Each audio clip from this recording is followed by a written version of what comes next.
January 14th, 2009, the Toronto Stock Exchange fell dead silent. A 114-year-old titan, the absolute pride of a nation, filed for bankruptcy protection. In cubicles and living rooms across the globe, over 90,000 employees watched their screens in disbelief. The seemingly invincible Northern Star had just collapsed. Just a decade earlier, Nortel Networks wasn't merely a company. It was the lifeblood of the global internet. At its peak, it commanded a staggering $398 billion valuation, making up a full third of the entire Canadian stock market. They built the fiber optic arteries that connected continents, with manufacturing hubs running relentlessly 24/7. Their workers were showered with lavish bonuses and stock options, living the absolute peak of the dot-com dream. But the dream was a mirage. Today, those sprawling, billion-dollar factories sit empty. The stock options are worthless paper. Tens of thousands of loyal workers were not just stripped of their jobs, but robbed of their hard-earned pensions and severance pay, left to face their twilight years in financial ruin. How does an empire that practically invented the modern telecommunications grid completely obliterate itself in less than 10 years? It wasn't foreign competition that killed them. It wasn't a lack of technological brilliance. A series of boardroom decisions destroyed tens of thousands of lives. Welcome to the darkest chapter in Canadian corporate history.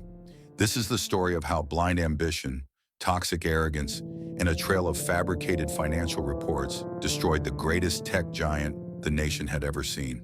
Long before the internet connected the globe, and long before the frantic speculation of the dot-com boom, there was simply a factory floor in Montreal. The year was 1895. The company was named the Northern Electric and Manufacturing Company. It was born not out of an obsession with stock prices or global dominance, but out of absolute pragmatic necessity. Canada is a vast, unforgiving landscape. To connect the sprawling country, telecommunications required rugged, reliable equipment that could withstand brutal winters and immense distances. Northern Electric was established as the manufacturing arm of Bell Canada, tasked with a simple mandate: build the physical tools of communication. They manufactured fire alarm boxes, mechanical telephone switchboards, and the heavy copper wire that would literally tie a young nation together. For the first half of the 20th century, Northern Electric operated with the quiet, methodical rhythm of a traditional industrial powerhouse. The culture on the factory floor was rooted in deep blue-collar pride. It was an era of heavy metal stamping, of workers with grease on their hands carefully winding coils and assembling intricate physical mechanisms. Jobs at the plant were considered lifetime positions. It was common to see 2 or 3 generations of the same family clocking in at the same gate, taking immense pride in the tangible, heavy equipment rolling off the assembly lines. They were not chasing rapid exponential growth. They were building utilities meant to last decades. The true genius of the company, however, began to take shape not just in the metal presses, but in the minds of its engineers. In 1971, the company took a monumental step by combining its research and development departments with Bell Canada's to create Bell Northern Research, or BNR. Located in Ottawa, BNR quickly evolved into Canada's equivalent of Bell Labs in the United States. It became a sprawling brain trust, attracting the brightest engineering minds from across the globe. This fusion of highly disciplined manufacturing and world-class, unbridled research transformed the DNA of the company. It was no longer just making what it was told to make. It was inventing the future of communication. The blue-collar grit of the factory floor now had a brilliant academic counterpart. That intellect yielded its first world-changing breakthrough in 1979. While the rest of the telecommunications industry was still heavily reliant on analog mechanical switches, massive loud machines that physically connected telephone lines, Northern Electric, now rebranded as Northern Telecom, leaped into the future. They introduced the DMS-100, the digital multiplex system. The DMS-100 was a fully digital central office switch. It was quieter, infinitely more efficient, and capable of handling up to 100,000 telephone lines simultaneously. It was a technological marvel that sent shockwaves through the industry. Armed with this superior digital technology, Northern Telecom did something no Canadian manufacturer had managed before. They aggressively crossed the border into the United States. When the American telecommunications monopoly, AT&T, was broken up by antitrust regulators in 1984, the newly independent regional telephone companies needed equipment. Northern Telecom was there, waiting, with the best digital switches on the planet. The factories in Canada were suddenly running at full capacity to supply the American market. The revenues poured in, and the company's reputation as a quiet, reliable Canadian supplier was permanently altered. They were now a fiercely competitive global player. As the 1980s bled into the 1990s, the physical landscape of communication began to undergo another seismic shift.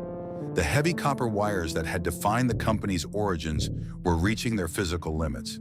Data, not just human voices, was beginning to flow across the world in rapidly increasing volumes. The future, the engineers at B&R realized, was not in copper, but in light. Fiber optics. By the mid-1990s, the company was fully pivoting to embrace this new frontier. To reflect its modern, global, and highly technical identity, the century-old name was retired. In 1998, they officially became Nortel Networks. The stage was set. The company had spent a century building a flawless foundation of manufacturing excellence and a world-renowned research division. They had the best products, the smartest engineers, and factories capable of scaling to meet incredible demand. But as the dawn of the internet age approached, the slow, methodical culture of a traditional telephone equipment supplier was about to be strapped to a financial rocket ship. The conservative, engineering-led ethos that had protected the company for 100 years was about to collide with the intoxicating, dangerous greed of the dot-com era. The Northern Spark was about to ignite a firestorm. By 1997, the world was waking up to a phenomenon that would permanently alter human existence: the World Wide Web. It was no longer a niche tool for academics and government agencies. It was rapidly becoming a global commercial frontier. But this sudden explosion of the internet created a massive, immediate problem. The existing telecommunications networks, built primarily for human voices over copper wires, were completely incapable of handling the sheer volume of data being generated. The digital highway was gridlocked. Telecom companies around the globe were desperate. They needed wider pipes. They needed unimaginable bandwidth. And as it turned out, the quiet, methodical engineers up in Canada had already built exactly what the world was begging for. Nortel Networks had perfected optical fiber transmission systems. While their competitors were still trying to maximize older technologies, Nortel introduced a piece of equipment that hit the market like a lightning bolt: the OC-192. This optical system could shoot 10 gigabits of data per second down a single strand of glass. To put that into perspective, it could transmit the entire contents of the Library of Congress across the country in a matter of seconds. It was a staggering technological triumph, putting Nortel years ahead of heavyweights like Lucent Technologies and Cisco Systems. With the undisputed best technology on the planet, Nortel needed a leader who could capitalize on this once-in-a-century market opportunity. Enter John Roth. Appointed as CEO in 1997, Roth was an engineer by training, but a ruthless, visionary capitalist by nature. He looked at the century-old, steady-paced culture of Northern Electric and decided it was entirely too slow for the internet age. Roth instituted a new corporate mantra: web speed. He demanded that the company pivot entirely away from its conservative roots and operate with the aggressive, breakneck velocity of a Silicon Valley startup. The message from the boardroom was clear: capture market share at all costs. Be first, be fastest, and dominate. The market responded with unprecedented euphoria. The late 1990s marked the birth of the dot-com bubble, an era where telecommunications companies, from established giants like AT&T to newly minted upstarts like WorldCom and Global Crossing, were raising billions of dollars from Wall Street and spending it instantly on network infrastructure. And they were all buying from Nortel. The manufacturing floors in Montreal, Ottawa, and newly expanded facilities around the world transformed into high-stakes 24/7 operations. The quiet pride of the old blue-collar days was replaced by a frantic, adrenaline-fueled frenzy. Assembly lines pushed out optical switches and network gear as fast as human hands and automated machines could assemble them. Workers who had spent decades meticulously building telephone boxes were now working endless overtime, frantically trying to meet an insatiable global demand. And they were getting wildly rich in the process. To align the workforce with his vision of web speed, John Roth aggressively expanded the company's stock option program. Suddenly, factory workers, assembly line supervisors, and mid-level engineers were holding options tied to a stock price that was defying gravity. In 1998, a share of Nortel traded for around $20. By mid-2000, as the dot-com mania reached its absolute zenith, the stock went parabolic, surging past $124. The wealth creation was nothing short of intoxicating. At its peak in the summer of 2000, Nortel Networks achieved a market capitalization of nearly $398 billion Canadian dollars. It became the most valuable company in Canadian history, single-handedly making up more than one-third of the total value of the Toronto Stock Exchange. A single tech giant was driving the entire national index. Inside the company, the atmosphere was electric. Millionaires were being minted on the factory floor. Longtime employees were cashing out options to buy sports cars, massive suburban estates, and vacation homes. The corporate campus in Ottawa felt less like a manufacturing firm and more like a victorious empire holding an endless parade. Headcount swelled to a staggering 94,500 employees globally. They were the undisputed kings of the new digital economy, wearing a trillion-dollar crown of optical glass. But the view from the absolute peak is dangerously deceiving. The brilliance of the dot-com boom blinded almost everyone to the fatal structural flaws being baked into the foundation of the company. To maintain the illusion of infinite growth and satisfy Wall Street's relentless demand for higher quarterly revenues, Nortel began engaging in highly aggressive business practices. Chief among them was vendor financing. Because many of the new tech startups buying Nortel's equipment didn't actually have the cash to pay for it, Nortel began lending them the money to buy Nortel's own gear. They were effectively acting as a bank, financing their own sales to inflate their revenue numbers. It was a brilliant strategy to capture market share on paper, but it meant that billions of dollars of reported revenue were tied up in loans to shaky companies with no real business models. The pressure to beat earnings estimates every single quarter became the sole driving force of the executive suite. The century-old ethos of building reliable machines was entirely eclipsed by the obsession with engineering a rising stock price. The Northern Star was burning brighter than ever, illuminating the global economy, but its core was beginning to rot. The empire was balancing on a knife edge of debt, hype, and impossible expectations, waiting for a single gust of wind to shatter the illusion.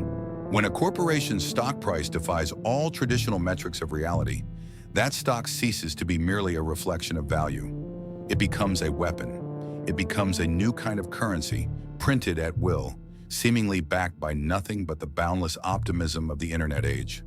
For Nortel Networks in the late 1990s, sitting atop a trillion-dollar valuation, this currency burned a hole in the boardroom's pocket. CEO John Roth understood that the transition from traditional voice networks to high-speed data networks was a race against time. The internet was moving too fast for the methodical academic pace that had defined the company for a century. Historically, if Nortel needed a new piece of technology, they turned to Bell Northern Research, BNR, their world-class in-house laboratory. The engineers in Ottawa would spend years meticulously designing, testing, and perfecting a system before a single blueprint was ever sent to the manufacturing floor. It was a process built on absolute reliability. But in the dot-com era, years was an unacceptable timeline. Wall Street demanded new product announcements every quarter. The market was rewarding speed over stability and aggressive expansion over sustainable engineering. So, Roth made a fateful decision. If Nortel could not build the future fast enough, they would simply buy it. This marked a profound ideological shift. The company's focus pivoted sharply away from internal research and development, redirecting its immense capital toward Wall Street and Silicon Valley. Between 1997 and 2001, Nortel embarked on one of the most aggressive corporate shopping sprees in history, spending roughly $30 billion to acquire over 20 different technology companies. The mechanism behind this spending spree was dangerously simple. Because Nortel's stock was trading at astronomical highs, They rarely had to use actual cash to buy these companies. They paid in Nortel shares. It was a brilliant, intoxicating cycle. Announce the acquisition of a hot new internet startup, watch the market applaud the move by driving Nortel's stock price even higher, and then use that newly inflated stock to buy the next startup. The internal culture of the company fundamentally fractured during this period. The veteran engineers at B&R, who had dedicated their lives to building the robust infrastructure of the global telecom grid, found themselves increasingly sidelined. They watched in frustration as the executive suite showered billions of dollars on unproven startups, while internal projects were starved of attention. The message from the top was clear. The old guard of Canadian manufacturing was too slow. The future belonged to the aggressive, fast-talking entrepreneurs of the digital gold rush. But the executive suite was blinded by the glare of their own rising stock ticker. They were acquiring companies at a breakneck pace to construct a comprehensive, end-to-end data network portfolio, desperately trying to outmaneuver their bitter rival, Cisco Systems. In their haste to dominate the market, Nortel's leadership failed to recognize a fundamental truth of corporate physics. Buying a company on paper is merely a financial transaction. Integrating it into a century-old manufacturing and engineering ecosystem is a monumental operational challenge. As the new millennium approached, the sheer volume of these acquisitions began to choke the organization. They were swallowing companies whole, but they were entirely unable to digest them. The reality of Nortel's massive acquisition strategy was a logistical and cultural nightmare. The company was no longer a unified entity. It was rapidly devolving into a disjointed Frankenstein's monster of incompatible technologies and warring corporate cultures. The clash was jarring. Nortel was, at its core, a disciplined, process-oriented Canadian manufacturer. The companies they were absorbing were Wild West Silicon Valley startups, accustomed to operating with zero oversight, burning through cash, and pushing beta-level software to market. When Nortel purchased Bay Networks in 1998 for a staggering $9.1 billion, it was supposed to give them immediate dominance in the data routing market. Instead, it resulted in massive culture shock. Bay's executives clashed with Nortel's traditional management, leading to an exodus of the very talent Nortel had just paid billions to acquire. The acquisitions grew increasingly reckless as the dot-com bubble inflated. In 1999, Nortel bought a company called Katera for $3.25 billion. Katera was a startup focused on long-distance optical networking. At the time of the purchase, Katera had a handful of employees, no major customers, and had not yet generated a single dollar in revenue.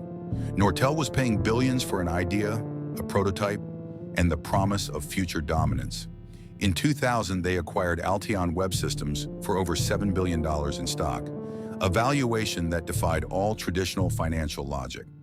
Down on the factory floors and in the engineering labs, the chaos was palpable.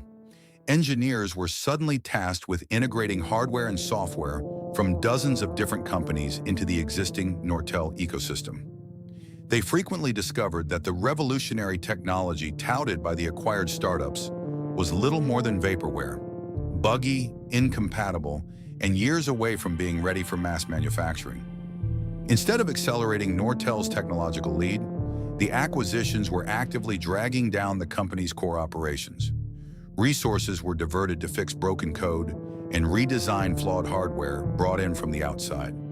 Simultaneously, a second, far more dangerous bubble was expanding in the company's financial ledgers.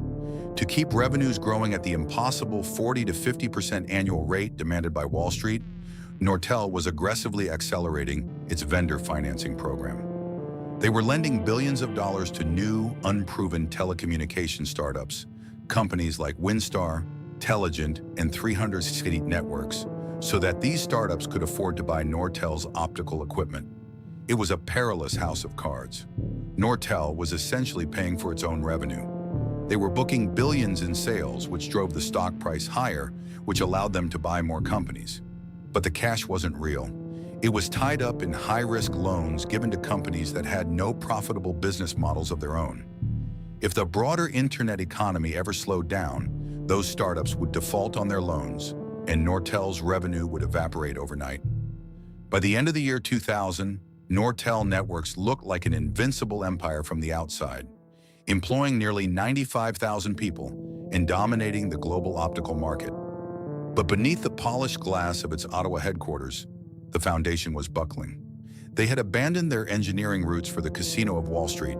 They were bloated with incompatible acquisitions, bleeding critical talent, and carrying billions in toxic, unsecured loans. The executives continued to project unwavering confidence, promising investors that the explosive growth would never end. But the dot-com clock had already run out. The music was about to stop, and Nortel was completely exposed. As the calendar flipped to the year 2001, the intoxicating euphoria of the new millennium began to sour. The dot-com bubble, inflated by years of blind speculation and infinite optimism, had finally reached its physical limit. And when it burst, it did not deflate slowly. It detonated, sending a shockwave directly into the heart of the telecommunications industry. The entire empire that Nortel had built over the previous 4 years was predicated on a single, unwavering belief: that internet traffic would continue to double every 3 months indefinitely. Wall Street analysts had convinced the world that the demand for bandwidth was insatiable. Based on this projection, telecommunications companies had spent billions laying millions of miles of fiber optic cables under oceans, across continents, and beneath city streets. But the projections were wrong, dangerously, catastrophically wrong. While internet usage was certainly growing, it was not multiplying at the frantic, exponential rate the industry had banked on. The result was a phenomenon known as dark fiber. Across the globe, vast networks of optical glass lay buried in the dirt, completely unlit and unused, because the consumer demand simply did not exist to fill them. The digital highway had been built to accommodate 1 billion speeding cars, but only a fraction of that traffic ever materialized. The realization struck the market with devastating force. As the venture capital funding dried up, the heavily hyped internet startups, the same companies that Nortel had been desperately relying on for revenue, began to run out of cash. The immediate reaction from these network operators was to halt all infrastructure spending. Almost overnight, the frantic ringing of the phones in Nortel's sales departments simply stopped. The trap of vendor financing abruptly snapped shut. The billions of dollars in high-risk loans that Nortel had extended to unproven startups became toxic. Companies like Winstar Communications and 360 Networks, which had been among Nortel's biggest buyers, suddenly filed for bankruptcy. The massive equipment orders they had placed were canceled. Worse still, the billions they already owed to Nortel for previous purchases would never be repaid. In an instant, what had been recorded on the balance sheets as guaranteed future revenue evaporated into thin air, leaving behind a smoking crater of bad debt. Inside the manufacturing plants in Montreal, Ottawa, and around the globe, the shift was jarring and violent. For years, the factory floors had been a blur of constant motion, operating on mandatory overtime to keep up with what seemed like endless global demand. Suddenly, assembly lines were halted mid-shift. Half-finished optical switches sat motionless on conveyor belts. The deafening roar of industrial production was replaced by a chilling, unnatural silence. The executives in the boardroom, who had spent the last several years acting as the undisputed masters of the universe, were entirely unprepared for a downturn of this magnitude. They had built a machine designed strictly for maximum acceleration. They had never bothered to install the brakes. In early 2001, as the order books dried up, management tried to maintain a facade of control. They issued statements to the press and investors, insisting that the market softening was a temporary blip, a minor inventory correction that would soon pass. But the numbers hidden in their internal ledgers told a completely different, horrifying story. The illusion was shattering. The facade finally crumbled in February 2001. In a devastating press release, Nortel was forced to slash its revenue forecasts and announced a staggering quarterly loss. It was the moment the market realized the emperor had no clothes. The reaction on the Toronto and New York stock exchanges was apocalyptic. The stock, which had seemed virtually immune to gravity just months prior, entered a terrifying freefall. It didn't just dip, it plummeted, shedding massive percentages of its value day after day. Investors who had bought into the hype panicked, initiating a massive, uncontrollable sell-off. The pride of the Canadian economy was bleeding out on the trading floor. But the true tragedy of the optical illusion was not measured in market capitalization, it was measured in human lives. To cultivate a culture of aggressive corporate loyalty, Nortel had heavily encouraged its workforce to invest their life savings and retirement funds directly into company stock. For years, as the shares climbed, employees had felt like financial geniuses. Factory floor managers, administrative assistants, and veteran engineers had looked at their portfolios and seen early retirements, college funds for their children, and generational wealth. As the stock chart began to look like a sheer cliff face, that wealth vanished. Employees watched in absolute horror as their life savings were vaporized in a matter of weeks.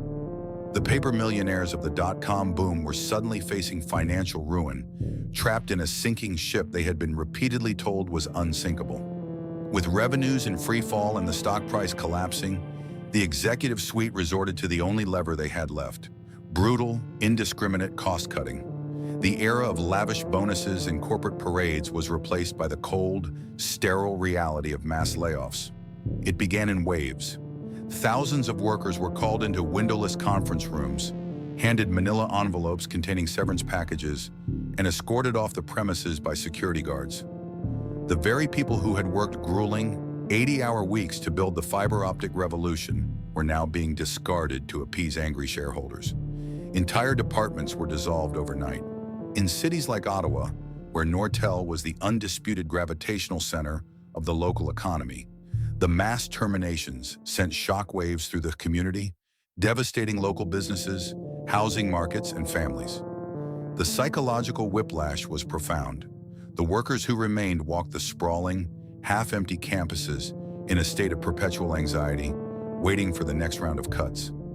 The deep-rooted pride of the old Northern Electric days, the belief that if you built a good, reliable product, you would have a job for life, was dead and buried. By the end of 2001, the stock had lost more than 90% of its peak value, trading in the single digits. Tens of thousands of employees had been purged from the payrolls. The optical illusion had been entirely stripped away, revealing a bloated, heavily indebted corporation struggling to survive in a nuclear winter of the telecom industry. Yet incredibly, the darkest chapter was still yet to come. As the legitimate business operations failed, a new leadership team would step into the vacuum.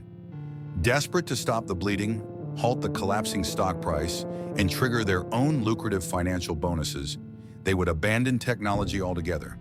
Instead, they would turn to the darkest, most deceptive tools of corporate survival: the accounting ledgers. As the dust settled on the catastrophic dot-com crash, Nortel Networks was a radically different entity. The visionary hubris of the late 1990s had been thoroughly discredited. In late 2001, as the company hemorrhaged billions of dollars and the stock price languished in the single digits, the board of directors sought a new kind of leader. They didn't want a technologist or a global visionary, they wanted a mechanic. They appointed Frank Dunn, the company's former chief financial officer, as the new CEO. Dunn was a strict, numbers-driven executive.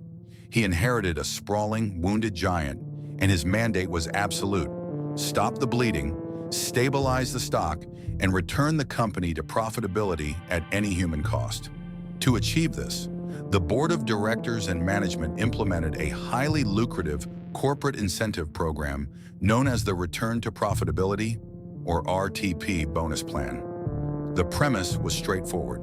If the executive team could steer the company out of the red and post a legitimate quarterly profit, they would unlock tens of millions of dollars in personal cash bonuses. But there was a fundamental problem.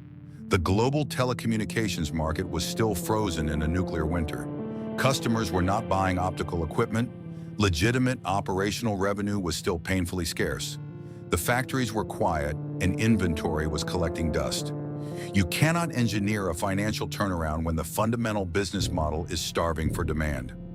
Faced with this impossible reality, the leadership team abandoned the factory floor and turned their attention to the only place they still had absolute control: the accounting ledgers. If they could not build their way back to profitability, they would calculate their way there. During the chaotic downsizing of 2001 and 2002, Nortel had taken massive financial charges, setting aside billions of dollars in accrued liabilities to cover the estimated costs of restructuring, broken contracts, and mass layoffs. These were financial shock absorbers, legally permitted estimates of future pain designed to clear the books. However, as 2002 bled into 2003, some of these anticipated costs turned out to be lower than expected. Under strict accounting rules, when a liability is no longer needed, it must be carefully and transparently reconciled.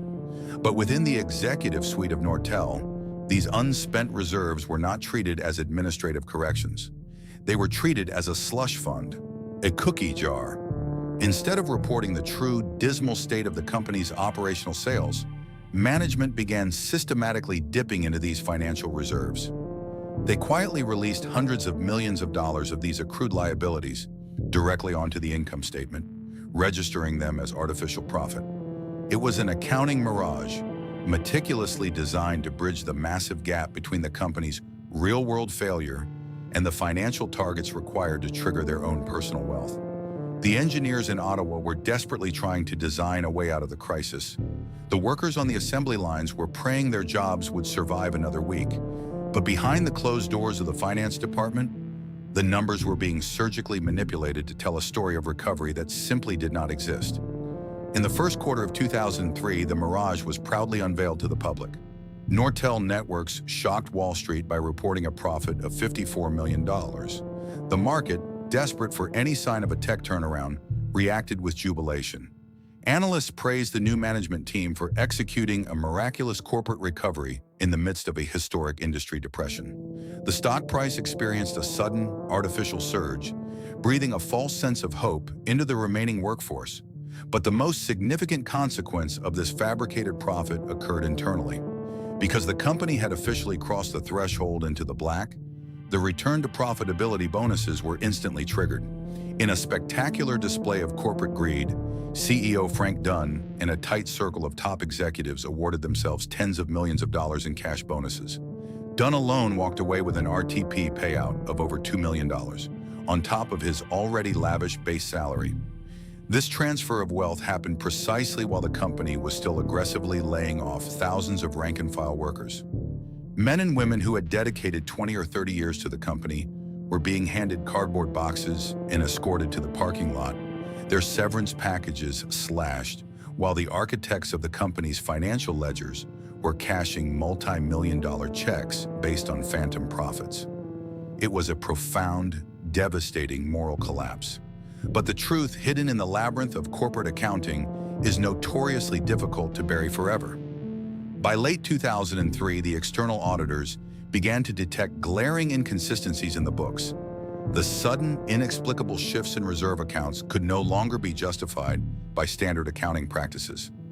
As the questions mounted, the board of directors was forced to launch an independent internal review. Soon after, the United States Securities and Exchange Commission, SEC, and Canadian authorities launched their own aggressive investigations into Nortel's accounting practices. The unraveling was rapid and humiliating. In early 2004, the bombshell dropped. Nortel announced that its miraculous return to profitability had been an illusion. The company would have to restate years of financial results, erasing the fake profits and revealing the true devastating losses that had been hidden from the public. In April 2004, Frank Dunn and his top financial lieutenants were unceremoniously fired. They were escorted from the corporate headquarters, leaving behind a company in absolute ruins. While the executives would later face grueling criminal trials and, in a deeply controversial turn of events, eventually be acquitted years later due to the staggering complexity of proving criminal intent under existing accounting laws. The legal outcome was completely irrelevant to the survival of Nortel. The damage was fatal. In the corporate world, you can survive a flawed product strategy. You can survive an economic downturn, but you cannot survive the complete and total annihilation of trust. When the accounting scandal broke, Nortel's customers, the major telecommunications providers of the world, recoiled in horror. They could no longer trust the financial stability of the company supplying their most critical infrastructure. If Nortel was lying about its ledgers, what else were they lying about? The remaining orders evaporated. The stock price collapsed once again, this time permanently. The mirage had faded, and the true, hollowed-out skeleton of the Northern Star was finally exposed to the cold light of day. The firing of CEO Frank Dunn and his financial lieutenants in the spring of 2004 was meant to be a cleansing moment for Nortel Networks. The board of directors hoped that by excising the architects of the accounting scandal, the company could reset, rebuild trust, and finally get back to the business of building telecommunications equipment. But they fundamentally misunderstood the nature of the damage. A corporation is not just a collection of factories, patents, and balance sheets. At its core, especially in the high-stakes world of global technology, a company is an ecosystem of human intelligence. For over a century, Nortel's greatest asset was not its manufacturing capacity. It was the brilliant, fiercely loyal engineering minds that walked through its doors every morning. And in the wake of the accounting mirage, that loyalty was permanently shattered. When the rank-and-file engineers and factory workers realized that the executive suite had been artificially manipulating the books to trigger multi-million-dollar personal bonuses, while simultaneously laying off tens of thousands of ordinary employees and watching the retirement funds of the workforce evaporate, a deep, irreversible cynicism took root. The social contract of the Northern Star was broken. What followed was not just a corporate decline, it was a mass exodus. It was a catastrophic bleeding of talent. The sprawling corporate campuses in Ottawa, once the vibrant, beating heart of Canada's tech industry, began to feel like the site of a slow-motion evacuation. The brightest engineers, the veteran system architects, and the brilliant researchers who had practically invented modern optical networking were no longer willing to tie their careers to a disgraced brand. They began packing up their desks, taking their decades of highly specialized knowledge with them, and they did not have to look far for new employment. Sensing the blood in the water, Nortel's fiercest global competitors swooped into Canada like vultures. Titans like Cisco Systems and Ericsson aggressively set up regional offices directly in Nortel's backyard, specifically targeting disgruntled employees. Even more consequentially, a rapidly rising, fiercely ambitious Chinese telecommunications company named Huawei recognized a historic opportunity. Huawei established a major research and development center in Ottawa, effectively placing a vacuum cleaner over Nortel's headquarters. They offered stable salaries, aggressive growth plans, and an escape from the suffocating corporate depression of Nortel. Hundreds and eventually thousands of Nortel's best minds simply walked across the street to the competition. They took with them the unwritten institutional knowledge, the problem-solving frameworks, and the visionary thinking that had once made Nortel an unstoppable force. Nortel was unwittingly arming its own executioners. Internally, the vacuum left by this brain drain was compounded by a paralyzing shift in corporate culture. In the aftermath of the SEC investigations, the company became completely consumed by legal compliance and historical audits. The executive suite became a revolving door. Bill Owens was brought in as CEO to stabilize the ship, followed shortly by Mike Zafirovsky, a former Motorola executive. These men inherited a company that was structurally traumatized. Instead of looking forward and designing the next generation of internet infrastructure, the entire organization was forced to look backward. Engineers and mid-level managers found themselves spending more time in windowless conference rooms answering questions from forensic accountants and corporate lawyers than they did in the laboratories.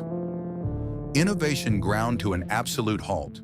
The defining corporate culture shifted from "how do we build the future" to "how do we avoid getting sued?" A culture of pervasive blame took over, with departments walling themselves off to avoid accountability for the ongoing financial mess. Down on the manufacturing floor, the reality of this systemic decline was stark and undeniably visible. The massive billion-dollar production facilities in Ontario, Montreal, and global hubs across Europe and the United States were turning into hollow, echoing caverns. Parking lots that had once required extensive shuttle bus systems to transport thousands of workers now sat largely empty, weeds beginning to push through the cracked asphalt. Layoffs were no longer a strategic reaction to a market downturn. They had become the company's only reliable operational rhythm. It was a grim, weekly routine. The employees who remained suffered from profound survivor's guilt, constantly waiting for the inevitable tap on the shoulder. They were tasked with maintaining legacy equipment, but the budget for new development was slashed to the bone. The company was cannibalizing its own future just to service the massive debt load acquired during its reckless expansion years earlier. By 2005 and 2006, Nortel Networks was a company in name only. It still possessed a massive patent portfolio and a significant global footprint, but the soul of the organization had been entirely hollowed out. Without its core intellectual talent, without a culture of innovation, and without the trust of its customers or its own workforce, the company was little more than a zombie corporation, a massive, aimless body stumbling forward without a brain. But even in this severely weakened, intellectually depleted state, the telecom market was evolving. A new generation of mobile technology was emerging, promising to bring high-speed data to wireless phones. To survive, the leadership knew they had to place one final, desperate bet on the future. It was a gamble that required flawless execution and deep technological foresight. Two things Nortel had completely lost. As the mid-2000s progressed, the telecommunications industry was quietly preparing for a tectonic shift. The era of laying fiber optic cables into office buildings and across ocean floors was largely complete. The new frontier was the air itself. Consumer habits were changing at an unprecedented pace. The world was on the verge of the smartphone revolution, a paradigm shift that would demand the transmission of massive amounts of data, not just over physical wires, but directly into the palms of millions of users. The global race to build the fourth generation of mobile networks, widely known as 4G, had officially begun. For Nortel Networks, this technological transition represented a final, desperate lifeline. The company was structurally crippled by the accounting scandals, suffocated by legacy debt, and suffering from a catastrophic mass exodus of its brightest engineering minds. Their traditional dominance in the optical hardware market had been steadily eroded by cheaper global competitors and their own internal paralysis. The executive suite, led by CEO Mike Zafirovsky, knew that the only way to save the Northern Star from total irrelevance was to capture this massive new wireless market. They needed a flagship product. They needed a miracle. But in the high-stakes world of global telecom standards, a corporation cannot simply guess the future. It must build that future in lockstep with the massive network operators who will eventually buy the equipment. At the time, the telecommunications industry was fiercely divided between two competing technologies for the future of mobile broadband. On one side was long-term evolution, or LTE. This technology was being developed as the natural incremental upgrade path for the world's major cellular carriers. It was incredibly complex, expensive to develop, and heavily championed by Nortel's bitter rivals like Ericsson. On the other side was WiMAX. Backed heavily by the computer industry, most notably Intel, WiMAX was essentially high-speed wireless internet broadcast over vast distances. It was built on an entirely different architectural foundation than traditional cellular networks, promising incredible speeds but requiring completely new infrastructure. Nortel was standing at the most critical technological crossroads in its 114-year history.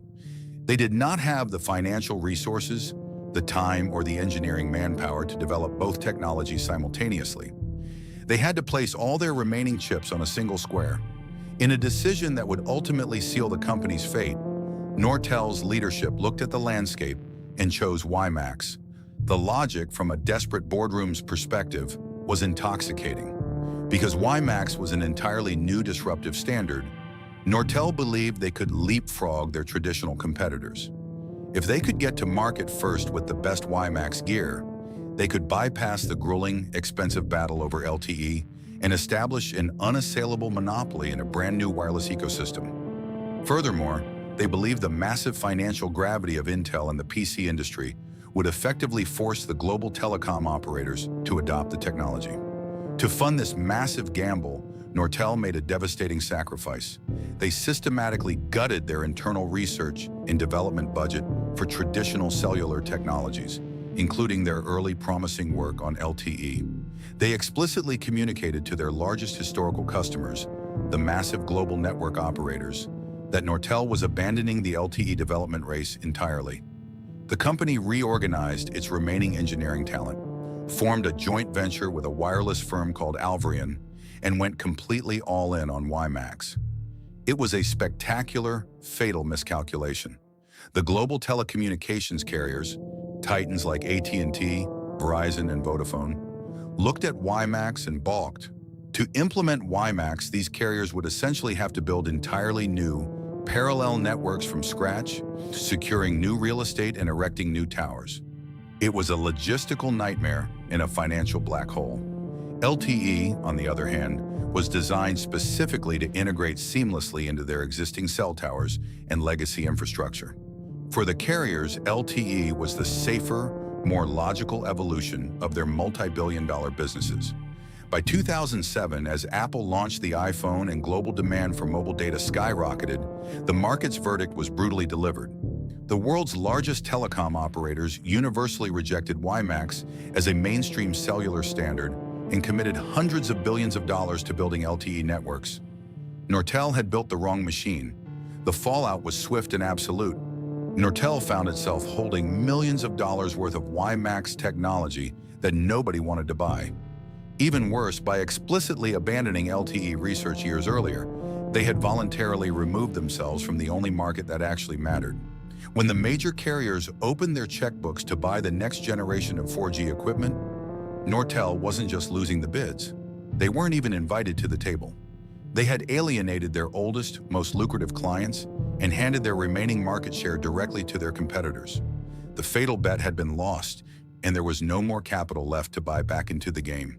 The brilliant, methodical engineering culture that had defined the company for a century, the culture that had flawlessly predicted the digital switch in the fiber optic revolution, had been replaced by a boardroom desperate for a massive, quick-fix shortcut. As the calendar turned to 2008, Nortel Networks was a ghost ship. The WiMAX gamble had drained the last of their precious cash reserves.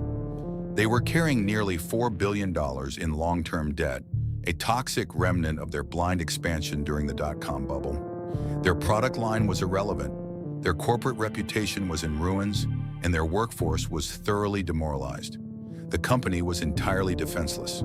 And on the horizon, the darkest financial storm of the century, the 2008 global economic collapse was rapidly gathering. For the Northern Star, the question was no longer if they would survive, but simply what day the final bell would toll. By the autumn of 2008, the global financial system was collapsing. The subprime mortgage crisis in the United States had metastasized into a worldwide banking panic.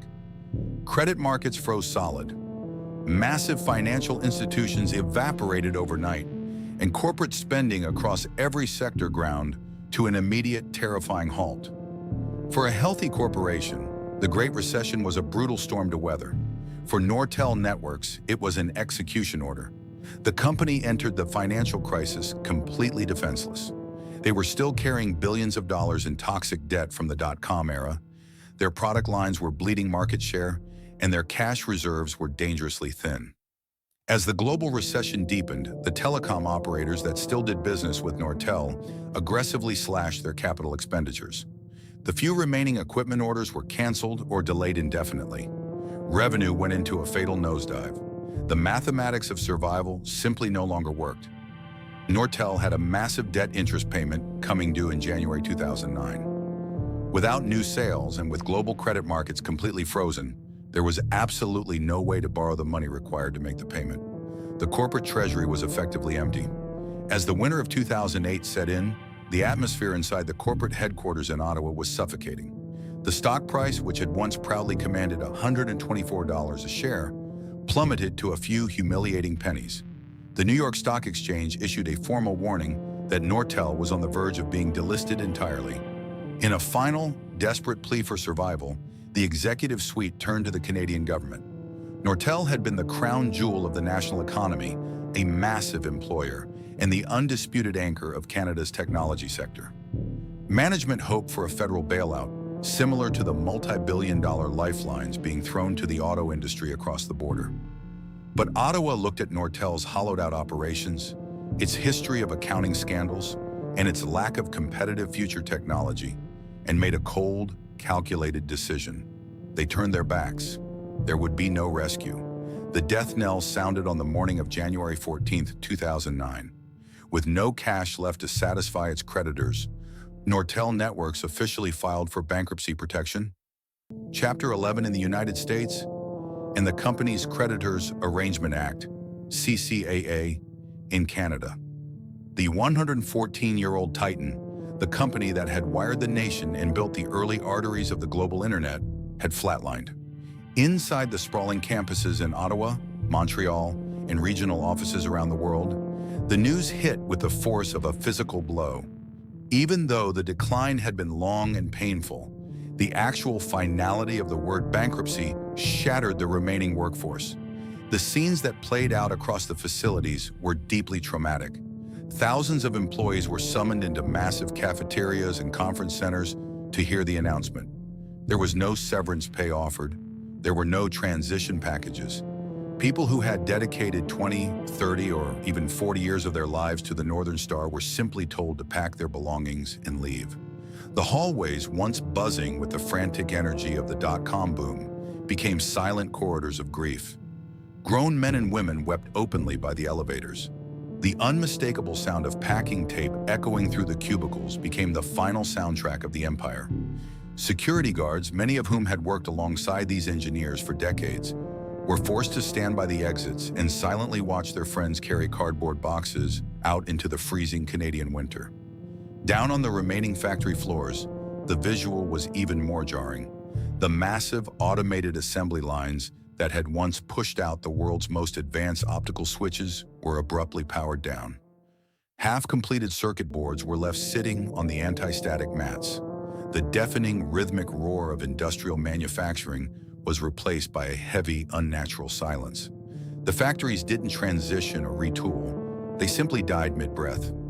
For the employees walking to their cars for the last time, the overwhelming emotion was not just anger, it was a profound sense of mourning.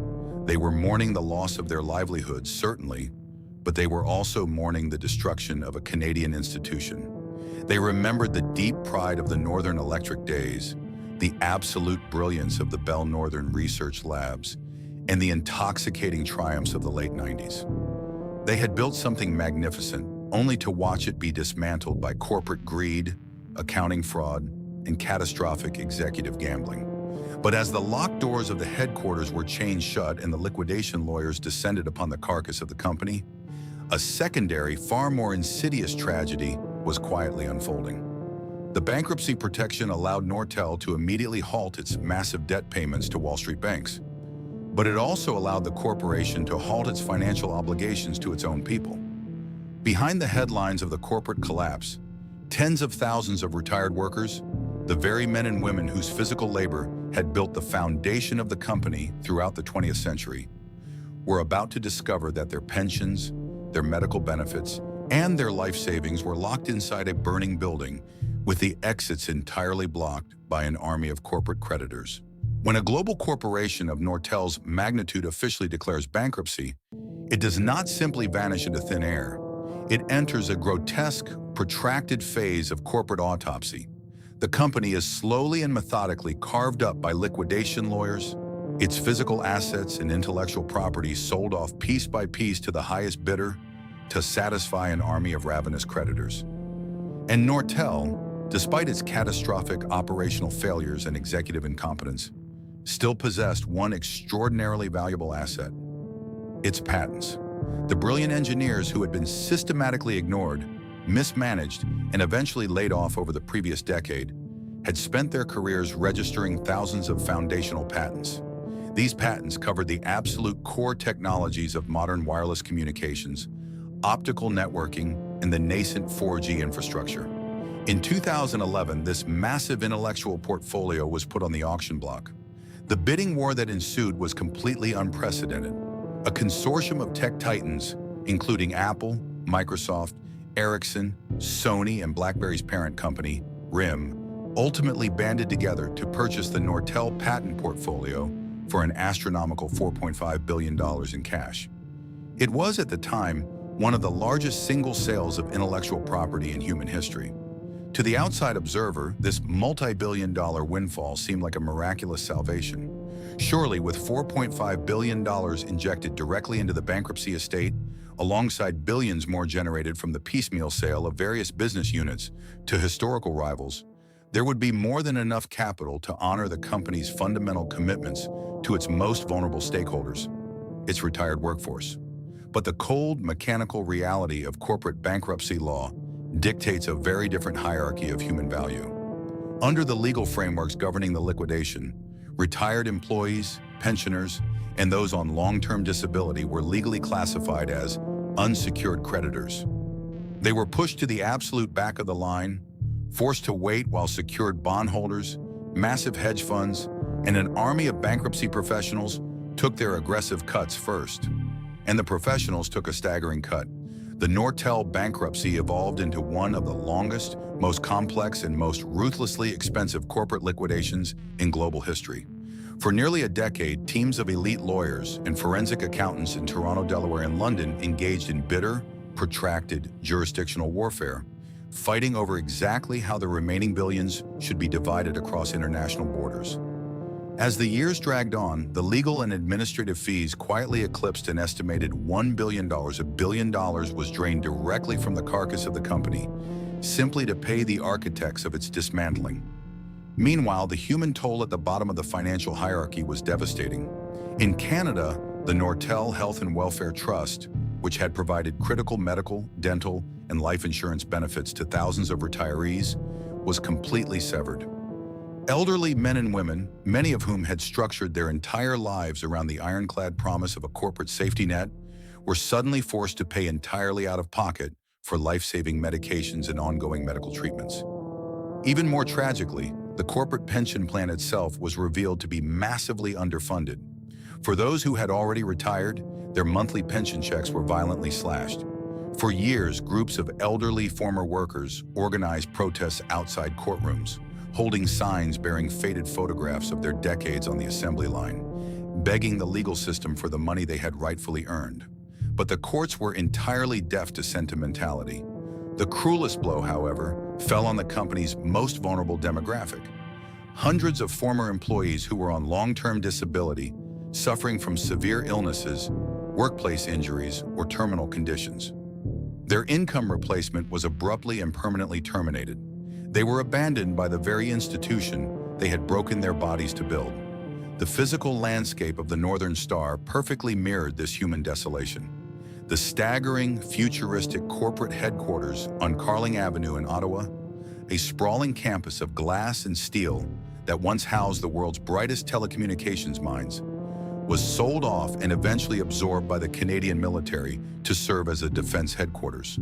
The massive manufacturing plants across North America and Europe were stripped of their intricate machinery, repurposed into generic logistics warehouses, or simply left to decay. Their vast empty parking lots now serve as silent, concrete monuments to an erased empire. The fall of Nortel Networks was not merely the failure of a business strategy, it was the ultimate, brutal shattering of the post-war industrial social contract. For generations, the implicit agreement between the Western worker and the corporation was remarkably simple. Give us your absolute loyalty, your physical labor, and your intellectual brilliance, and we will ensure your financial security until the end of your days. Nortel proved, with devastating finality, that this contract was nothing more than an illusion. When the executives gambled recklessly and lost, they were shielded by multi-million-dollar bonuses, golden parachutes, and corporate indemnification. But when the company finally collapsed under the weight of its own arrogance, it was the workers on the factory floor, the engineers in the laboratories, and the elderly pensioners who were forced to pay the ultimate, unforgiving price. Today, if you drive past the old manufacturing sites in Montreal or the sprawling former headquarters in Ottawa, it is deeply unsettling to reconcile the dead silence of those buildings with the deafening roar of the empire that once stood there.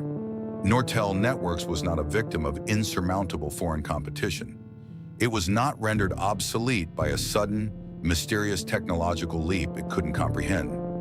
It was murdered from within. The company was dismantled by a toxic corporate culture that ultimately prioritized the frantic speed of Wall Street over the discipline's stability of the factory floor. It was poisoned by a leadership team that believed financial ledgers could be artificially engineered with the same precision as a fiber optic cable. And when the grand illusion inevitably shattered, the architects of the disaster floated away safely, insulated by millions of dollars, leaving tens of thousands of dedicated men and women to absorb the devastating impact. The fall of Nortel stands as the ultimate cautionary tale of the modern corporate era. It serves as a grim reminder that an enterprise, no matter how historically significant or technologically brilliant, is only as strong as the trust it maintains.